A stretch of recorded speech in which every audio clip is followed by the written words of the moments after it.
Bonjour, bienvenue sur Je suis né 3 fois. Nous sommes avec Hervé Molandin de Boissy, notre tailleur de pierre. Alors, bonjour Hervé. Bonjour. Avec ça, en partant de ça, c'est possible d'arriver en vrai à ça. Oui. Et oui, du coup, qu'est-ce que ça peut apporter à des personnes de se reconnecter et de créer ou une pierre d'ancrage ou un cœur? Qu'est-ce que tu as pu constater au fil des stages? Je dirais que le plus frappant, le plus marquant, c'est la reconnexion. C'est de s'inscrire en conscience dans un moment et de créer quelque chose qui les dévoile, qui dévoile les gens, mais vraiment dans leur globalité. Ils ont accès à plein de choses qu'ils ne soupçonnent même pas finalement. Ça les reconnecte à la vie, ça leur redonne une grande confiance en eux, parce qu'en général, au début, ils n'y croient pas. Ouais. Et petit à petit, on les emmène à un résultat en les guidant. C'est vrai qu'ils n'ont pas forcément la vision globale, en tout cas le chemin qui peut les conduire à l'objet fini. Mais quand il est découpé par étapes, quand on les guide étape après étape, ils y arrivent tous. Ça veut dire quelqu'un qui commence par me dire « Oh là là, mais moi j'ai pas la force, je suis pas très créatif, c'est pas pour moi ». Non, non, en fait, on aurait pu penser qu'à la longue, il y a des gens qui finiraient un peu sur la touche ou qui seraient pas... Parce qu'on a sur des groupes, on a des gens qui ont des capacités différentes, qui sont plus ou moins manuels, qui ont plus ou moins confiance en eux. Mais systématiquement, à la fin de chaque stage, en fait, quand on a 10 personnes, on a 10 cailloux qui sont magnifiques et qui sont tous différents, mais qui sont tous aboutis. En tout cas, tous aboutis. Et c'est très touchant, les étapes, je trouve.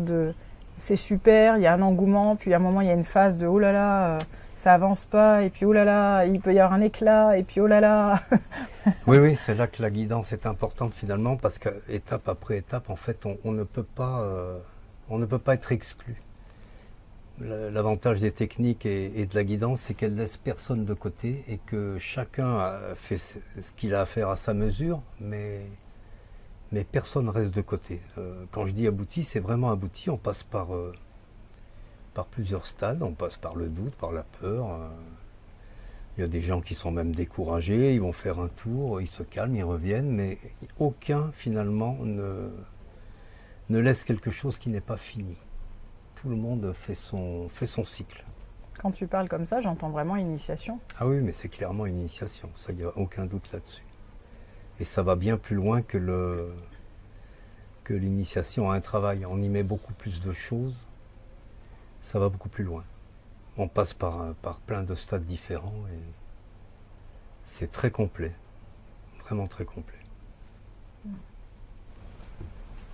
J'adore parce que souvent quand je te vois près des pierres, tu aimes quand même les toucher, Mais un matériau, ça se touche.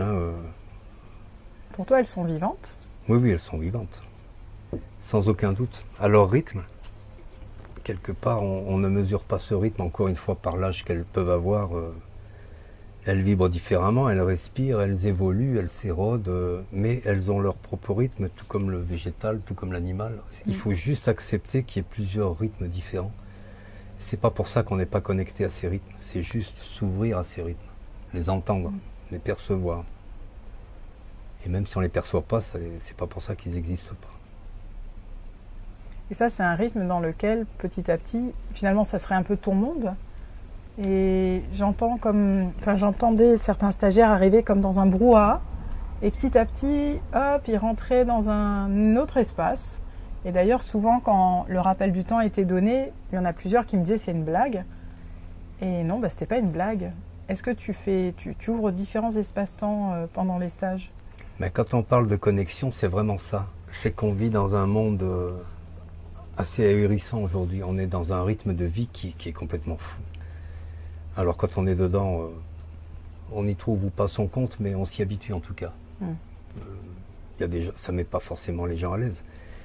On est là, c'est comme si on mettait un grand coup de frein à main, qu'on s'arrête, qu'on écoute et qu'on regarde.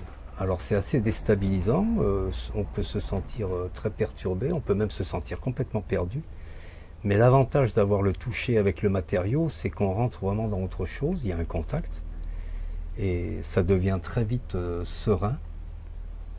C'est des matériaux doux, on fait des choses agréables, même si elles sont compliquées et même si on peut douter, on est quand même... Il y a vraiment un partage, même si on ne le mesure pas, il y a un partage et c'est ce qui fait que les gens se raccrochent et finissent leur pierre. J'ai jamais vu des gens se décourager, ne pas ressentir quelque chose et finalement lâcher prise. Ils peuvent le faire un temps, mais ils y reviennent. Ils finissent. Donc c'est vraiment possible de s'initier et en même temps de continuer jusqu'à une forme de finalité. Oui, oui, tout à fait. Il faut juste accepter de ralentir et d'ouvrir un petit peu son cœur, ses oreilles, ses yeux. Donc vous avez entendu, avec Hervé, c'est très simple. Il suffit de juste ralentir et juste ouvrir son cœur. Alors ça tombe bien parce que dans quelques vidéos, nous aurons une psychologue avec nous parce que j'adore juste ouvrir son cœur. Et parfois, il y a quand même eu pas mal de cuirasses, mais j'adore. Avec Hervé, tout est possible. Il suffit juste d'ouvrir son cœur. Et souvenez-vous, avec ça et ça, c'est possible de créer ça. Merci Hervé Molandin de Boissy. Merci. Et à bientôt sur Je suis né 3 fois.